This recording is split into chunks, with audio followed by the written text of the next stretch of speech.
Today on Blue 58, the Packers put together their best game of the season and spoiled Mike McCarthy's return to Lambeau Field. Did they save their season? Maybe, maybe not. But they got the win, and that's good enough for right now. Blue 58! Hello and welcome to another episode of Blue 58, the one and only podcast of thepowersweep.com. I'm your host, John Meerdink. Happy to be with you here after a win for the first time in a long time. Who saw that coming? Not just the Packers winning, but the Packers winning because of 2 Rudy Ford interceptions, the Packers winning because of 3 Christian Watson touchdowns, and the Packers winning despite being down 28-14 in the fourth quarter and not even getting the ball first in overtime.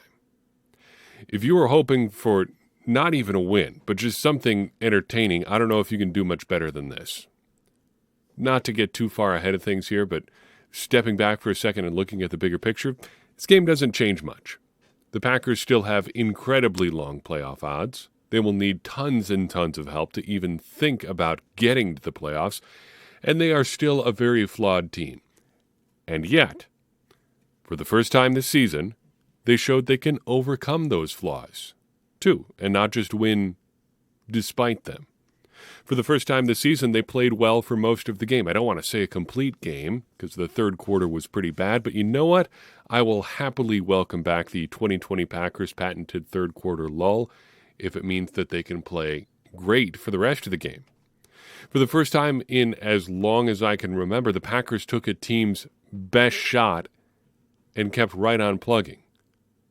And I think that's the biggest thing because the Rudy Ford interceptions were great. The Christian Watson touchdowns were great. But the best part to me was that the team didn't implode when things got bad, because we've seen that happen so often. I've talked at great length about the LaFleur microchip theory. Everything is precise and pristine and perfect, and when it's working, there's nobody who can slow them down. But you get a grain of sand in the microchip and things short circuit so fast, it seems. But this season, it wouldn't even be a microchip. It would be like an Etch-a-Sketch or something. Something really low-tech for the 2022 Packers. But whatever they are, they didn't implode today when things started going poorly. You have Amari Rogers, not muff a punt, but fumble. You have a bad drive following that, and the Cowboys go right down and score on back-to-back drives, touchdown, 28-14. If you thought it was over at that point, I wouldn't blame you. I thought the same thing. And yet, here come the Packers. 2 long touchdown drives to tie things up. Then they get a stop in overtime and win. And they won basically being the team that they were always supposed to be this year. Aaron Jones got the ball a bunch. Christian Watson, a rookie receiver, came along and became a focal point of the passing game. The defense made enough plays to win and made plays on the ball, too. That was what I guess foolishly now predicted preseason would be their big step forward this season, making more plays on the ball. Well, they did that this week. And on top of all the other things, it helped them to a win. And again, this is what the 2022 Packers were supposed to be. Maybe it's too little, too late. But they did it. They showed at least that they could do it. And it gives them, maybe hope is too strong a word, but it gives them a chance. They at least have a chance to continue to try to be something. For another week or two at least, they are not out of the conversation. 3 good things from this game. First, I think we have to talk about Christian Watson. The start for Christian Watson was very bad. 2 drops, 2 bad drops. The finish was very, very, very good. He is only the 3rd player in the NFL this season as of last week, because the stats haven't fully tabulated on Pro Football Reference yet, but he is the only the 3rd player in the NFL this season to have 100 or more receiving yards and 3 touchdowns in a game. The only other guys to do it were A.J. Brown and Stephon Diggs, but they took 12 and 6 catches to do it, respectively. Watson needed just 4. He is just the 20th, or this was just the 20th 100-yard, 3-touchdown game in Packers history, 100 receiving yards, that is. The only better one from what I've been able to find, James Lofton had 107 yards, exactly the same total as Watson, and 3 touchdowns on exactly 3 catches in a 28-17 win over the Saints back in 1978. So it's been a while since we've seen a game like this. Next up is Aaron Jones. The Feed Aaron Jones crowd had a pretty banner day. We said pregame that the plan had to be for the Packers to run a whole bunch and stay close. Well, Aaron Jones had 24 carries. His career high is 25. That's pretty good for me. He ended with 138 yards on the ground, 4th time in his career that he has averaged 5.8 yards or better on 20 or more carries. And he did it despite having a bad ankle. And he threw in a Marshawn Lynch celebration, too. Can't ask for much more there. Finally, Rudy Ford. To say this is a career day for him is to... I don't even know if it's underselling or overselling his career to date. He has had nothing like this in his career before. He's had one other interception in his career. Counting that previous interception, he had a grand total of 3 other passes defensed in his career. But against the Cowboys, 2 interceptions, 2 passes defensed, fast, physical, not perfect, but exciting, and certainly better than we've seen from the Packers at safety for most of this year. That's not to say it was all good for the Packers, because there were some bad things too. The first is their defense on CeeDee Lamb. Ends up going for about 150 yards on 11 catches. In the preview, I said he is their passing game. Nobody else had as many targets as he does. Nobody else had as many catches as he does, like by a long way, a wide margin. Nobody else had as many yards as he does. And yet the Packers had no answer. Jair Alexander specifically not great here, but Darnell Savage in the slot also clearly not a long-term solution. On the big catch and run for Lamb down the sideline, Jair did say that it was not Savage's fault, it was his. But be that as it may, neither Savage or Alexander was great, and at least Alexander has been good in the past, so I think Savage is going to end up getting a lot of a negative attention this week. And to that point, where does Darnell Savage rank for you among the top 6 or so defensive backs in the Packers? Because I think that is where you need to be making the call on where and how much you play him, not based on where he lines up. Because the Packers have options at safety. They have options in the slot. Is Savage one of their best players in the secondary at this point? It feels like the answer is probably no. But I think they're just going to keep playing him anyway. And that is probably not the best choice, but sometimes your hands are tied. And as a former first-round pick, they're not just going to bench him, I suppose.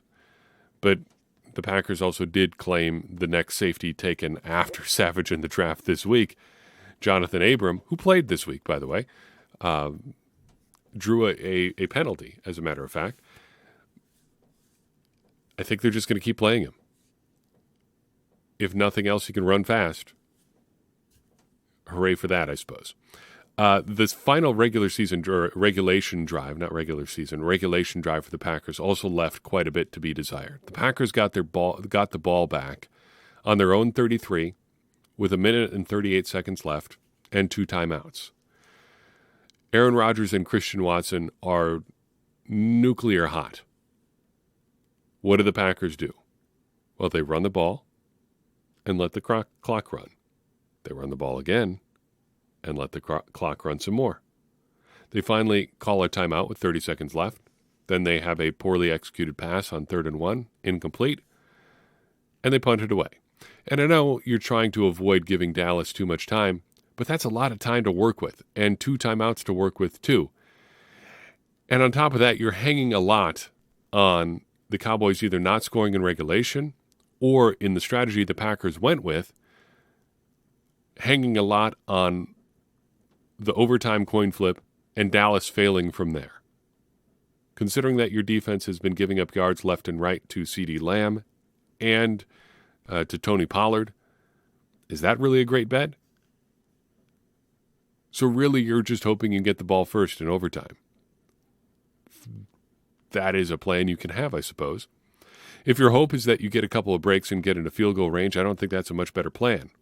Because Mason Crosby's back was so bad, the Packers had to bring up another guy for kickoffs, and Crosby couldn't even get it to the back line of the end zone from 54 yards earlier in the game. You've probably got to get it to 45 or less to win in regulation.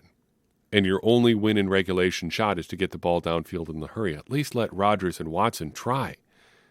At least let them try. And LaFleur said after the game he regretted the way that drive played out. Well, yeah, I think everybody did. I guess maybe he got caught off guard a little bit, having an offense that actually was getting yards in big chunks. But, shoot, you got to do a little bit better than that. Finally, Amari Rogers. I'm not even mad at Amari Rogers at this point, because this is clearly a coaching issue, a personnel issue, and it's a bad one. It is abundantly clear he cannot be counted on to do the job returning punts. And yet he has gotten opportunity after opportunity after opportunity after opportunity. How many guys are getting chance after chance after chance after this many muff punts, after this many fumbles, after contributing this little on offense? Why? Why keep doing this? Brian Gutekunst, the third-round pick, is not coming back. The cost is sunk at this point. This is beyond a reclamation project. And your third-round pick from 2021 should not be a reclamation project in his second year, by the way. But it's not. You're not recouping the value of that third-round pick. And you missed your opportunity to try at the trading deadline, too. I don't know what we're doing here. And it's not Amari's fault at this point anymore. I mean, it is. Don't fumble. But don't put a guy who's fumbled in that situation like, what is it, 6 times now? Not just this season, but last season too. Don't keep putting him back there. I don't know what you're looking for there, but he's not going to provide it. What does this win mean? We're getting too negative. This is positive. Positive show. Good win. Exciting win. What does it all mean? Well, it means, like we said up top, the Packers aren't dead yet. We are not to realistic hope territory yet, and that's not going to happen for a while. The Packers need to at least get to 500 before I think we start talking about, okay, what do we realistically have to do to get to the playoffs here? But they staved off the Grim Reaper for another week, and buying time is all you can really do when you are 3-6 and hoping to get to 4-6, and they did that. They bought themselves some time to continue to try to figure this out. The margin of error is, of course, razor thin. But they walked that line for one more week. And that means they get the opportunity to continue to try next week, and the week after, and the week after, as long as they keep winning. So what happens next? Well, the Packers welcome the Titans to Lambeau Field on Thursday night, so we'll be back at Lambeau pretty soon. First Thursday night game of the year for the Packers, and hopefully last. I don't see any circumstances where they end up playing another one, but they'll be back on Thursday Night Football just this week, and you get to check them out on Amazon or wherever you would like to watch that game for the first time. I've liked some of the Amazon streaming stuff this year. It's gone really, really well. Hopefully we get a chance to enjoy that together on Thursday night because I'm looking forward to it. Little Thursday night bonus football, I suppose. But turning around off this game and facing the Titans is going to be a challenge, especially given the way the Packers' run defense played this week. Derrick Henry is a little bit better than Tony Pollard, and Tony Pollard is plenty good. Still, you got the opportunity to fight for another week. Packers rookies tonight. The draft class was, I think, represented itself pretty well. Quay Walker, 4 tackles, 4 assists, 1 tackle for loss, and a pass defensed. He was back to hit him and they stop sort of stuff. He's not perfect. He's coming along. But I think a solid game from Quay Walker. Devontae Wyatt, one scary-looking injury, though he did, I think, come back. I saw him out there after the injury. I had kids crawling all over me watching this game tonight because 425 kicks are death for anybody with kids trying to watch the game. But I thought I saw him out there after the injury. Ended up with just one tackle, though. Christian Watson, no further notes needed on Watson. He basically burst into flames on the field in a good way. But no notes. Excellent. Sean Ryan was active but did not play. Same for Zach Tom. He was active but did not play. Romeo Doubs, of course, inactive with the pretty serious-looking ankle injury last week. J.J. Enigbari ends up with 3 tackles, 2 assists, and 1 quarterback hit. I noticed a couple of pressures. I'll be interested to see what the official count is from Pro Football Focus this week. But they are asking a lot of him right now. And in the first post-Rashawn Gary week, I think this is about pretty much what you could hope for from Enigbari. Pretty solid performance. And if you're looking for much more than just solid, if unspectacular, probably asking too much. But I really have no complaints from him from this week at least. Tariq Carpenter, one special teams tackle today. Jonathan Ford was inactive. And to round things out, Samori Toure was active and played but was not targeted, though I did see him doing some jet motion stuff, which I think at this point is going to be his role. Should be taking over for Amari Rogers. Let's clean out the notebook and then get on to enjoy our Victory Monday. Uniform stuff. I thought the Packers looked gorgeous at home. Best looking home game of the year. For my money, just the late fall lighting, being at home, transitioning to being under the lights. I don't love the Cowboys uniforms on the other side, but it's a good enough look, and tradition carries some weight here. Packers get 4 out of 4 for me. Cowboys get a 3 out of 4. Just the matchup, 2 out of 2. These two teams look great together wherever they play, either in Dallas or in Green Bay. So I think this matchup is a 9 out of 10 for me. And I think, looking back at my numbers, that is the best-looking game of the year. No complaints there. If Packers-Cowboys ends up being as good as it gets this year, I think that's pretty good. I'm interested to see what the tape grinders find on this, but the Packers seem to have all but wiped out Micah Parsons in this game. 0 sacks, 1 tackle for loss, just 5 tackles total. Did not seem to have a huge impact on this game. He may have been a factor on the third down sack that Elton Jenkins gave up because Jenkins ended up one-on-one, kind of isolated in an unusual sort of situation and got beat badly in the situation he was in. That may have been at least partly caused by the Packers setup trying to slow down Parsons. I can't say for sure, though I suspect that was probably the case or had something to do with where Jenkins ended up there. But overall, I don't think you can have too much of an issue with the way the Packers handled Parsons in this one. He is the Cowboys' best defensive player, one of the best defensive players in the entire league, and the Packers basically made him I don't want to say non-factor, but they slowed him down considerably. On the Packers side, Kenny Clark got his first sack since week 3. It's been a rough month or so for Kenny, so it's good to see him get back on the plus side of the sack ledger there. Now has 3 on the year. He's had a pretty good season. Again, been a rough couple of weeks here, but it's good to see him get at least one definitively positive thing in this game. This doesn't really fit anywhere else, so I'm just going to throw it in here. But there was at least one situation, and may have been 2, where there was a personal foul on a play that was offset by another penalty. And this is something I've harped on a lot over the years. But offsetting penalties is a frustrating thing to see happen on a given play because it seems like it gives all penalties equal weight. But in the instance of a personal foul penalty, if you claim to be all about player safety, how can you have someone grabbing and twisting someone's face mask be offset by a hold far behind the play? If you're doing a personal foul, which almost all personal fouls, I believe, I can't think of any that don't. Maybe like taunting. I guess taunting wouldn't Maybe that's an entirely different call. I'm getting off the point here. But I think just about every personal foul you can make involves some sort of player safety issue. Why should that be offset by a penalty that does not involve player safety? They should not have equal weight if you claim to care about keeping players safe. You make an objectively dangerous play. Why should that be wiped out by a guy doing something that isn't dangerous on the other side of the field? It just doesn't add up to me.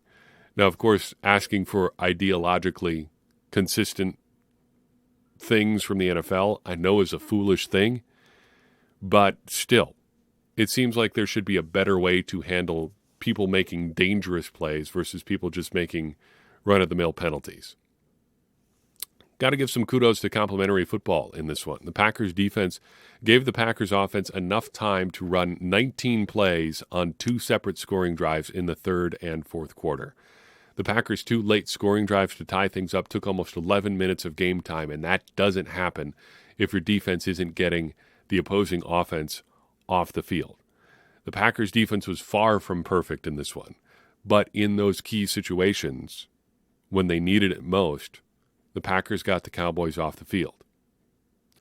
Speaking of the Packers offense, they had their first choice offensive line today. David Bakhtiari, Elton Jenkins, Josh Myers, John Runyan Jr., and Yosh Nijman from left to right.